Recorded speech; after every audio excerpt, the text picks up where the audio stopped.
Hello बच्चों, कैसे हैं आप सब। उम्मीद करते हैं कि अच्छे होंगे। तो आज की क्लास में हम लोग पढ़ेंगे क्लास 10th का चैप्टर 4 जो कि है सूर्यकांत त्रिपाठी नेरा। तो चलिए बिना देरी के स्टार्ट करेंगे और हम लोग पढ़ेंगे उत्साहित अतोत्साहित। तो चलिए क्वेश्चन नंबर 1 देखते हैं। क्वेश्चन नंबर 1 क्या है।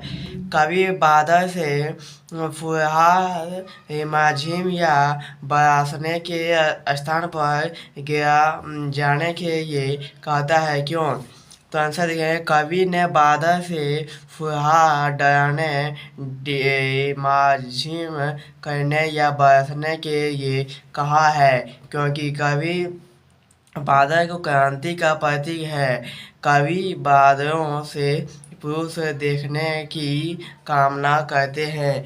कवि ने बादलों के गुजरने के माध्यम से कवि में नैतिक विद्रोह का आह्वान किया है।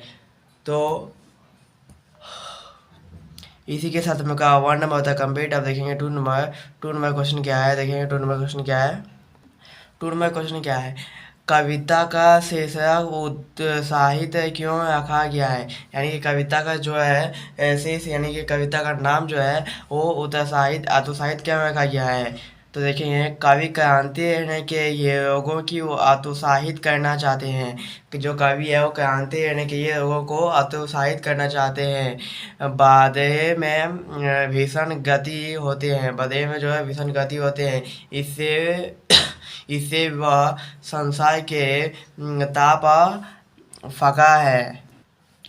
कवि ऐसे ही गीत ऐसे ही भावना है। शक्ति चाहता है बादल का गरजना लोगों के मन में परिवर्तन करने का उत्साहित भर देता है। इसलिए कविता का शीर्षक उत्साहित रखा गया है। तो आप लोग समझ गए होंगे कि कविता का शीर्षक जो है उत्साहित क्यों रखा गया है।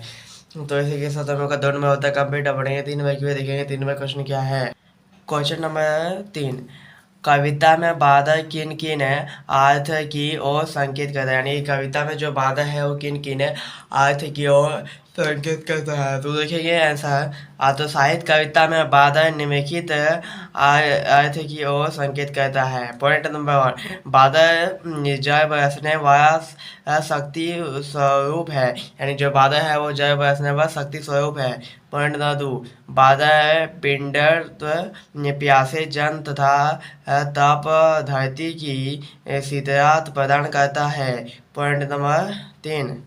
बादल स्थितियों के मन में उत्साहित भय के परिवर्तन आने के लिए प्रेरित करता है। तो इसी के साथ हम लोग का 3 नंबर होता है कंप्लीट। बड़े चार में क्यों 4 नंबर क्वेश्चन क्या है।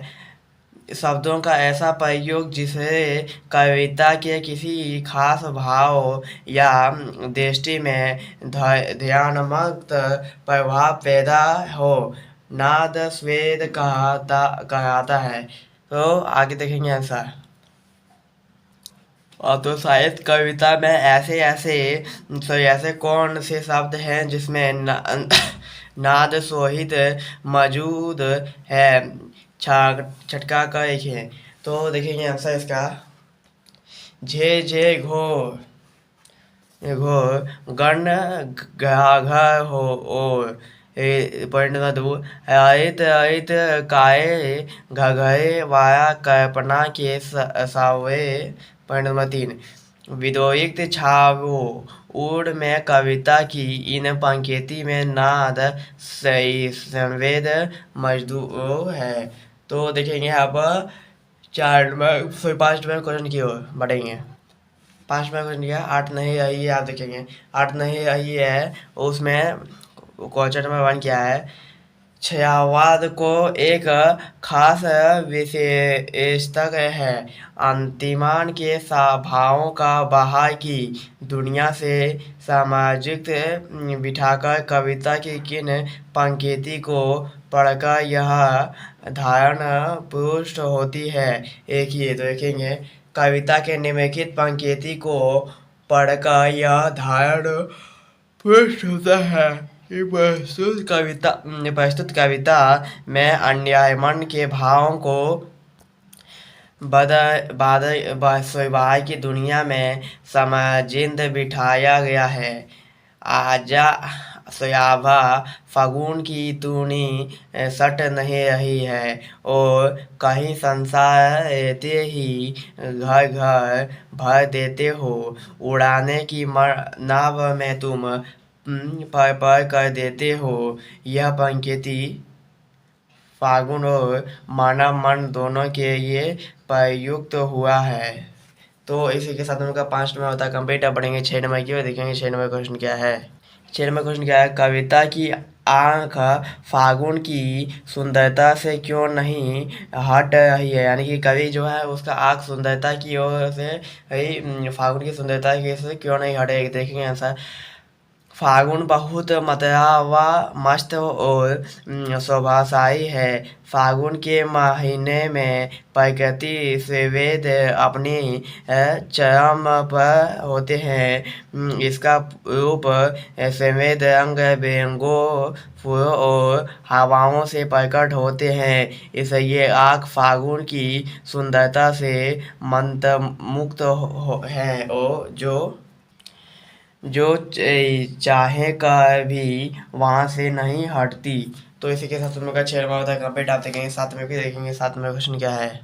7 में क्वेश्चन क्या है। प्रस्तुत कविता में कवि ने प्रकृति की व्याख्या का वर्णन किन किन रूप से किया। यानी कि प्रस्तुत कविता में जो कवि है प्रकृति की व्याख्याकता का वर्णन किन रूप में किया है। तो देखेंगे सर।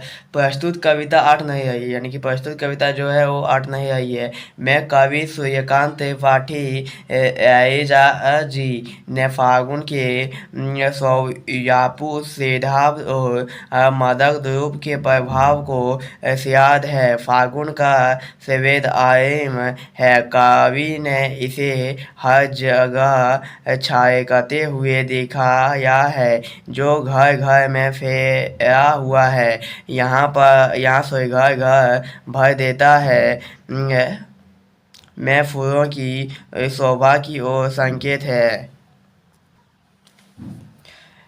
है और मन में उठी खुशी की ओर भी उड़ने की पर करना भी ऐसा संकेतात्मक प्रयोग है जो पक्षियों की उड़ान पर लागू होता है और मन की उमंग पर भी स्वेद से आँख नहीं हट पाना भी इसके विस्तार न्याय की फाक देता है। तो इसी के साथ हमें का पार्ट 1 यानी कि सूर्यकांत त्रिपाठी का पार्ट 1 होता है कंप्लीट। अगर आप लोगों को अगर आप लोगों को कोई दिक्कत है तो कमेंट बॉक्स में ज़रूर बताइएगा। अगर आप लोगों को मेरा वीडियो थोड़ा भी अच्छा लगा होगा तो अपने दोस्तों या क्लासमेट में शेयर कर दीजिएगा और जो है मेरे चैनल को सब्सक्राइब कर लीजिएगा और बेल आइकन को प्रेस कर लीजिएगा। आज के लिए इतना ही। अब मिलते हैं नेक्स्ट वीडियो में। तब तक जय हिंद जय भारत वंदे मातरम।